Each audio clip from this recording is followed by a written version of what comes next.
สบายดีตัวนี้พวกเราจะสร้างเนอร์สตาร์ทมาเมื่อกับว่าตัวนี้เขาจะมีแบบมาที่เขาอยากได้รูปแบบโทรศัพท์แล้วอยู่ในนี้เขาจะสับปิกเป็นโค้ดของมันเนาะโค้ดของมันเฉพาะเดี๋ยวทาซี่ใส่แล้วกดตาม ASNet นี้บวกกับอีกเรามันจะได้ตัวนี้เลยเนาะให้ตามอยู่คีย์บอร์ดของเราโดยได้ตัวอย่างของทาซี่ตัวนี้เรากดตามนี่บวกกับอีกเราจะกลายเป็น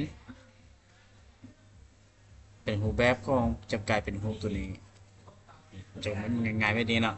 แล้วเราจะกดอันนี้เลยเนาะจะกลับขึ้นมาสินี่อยู่ในคีย์บอร์ดของเราเป็นพิมพ์ของเรา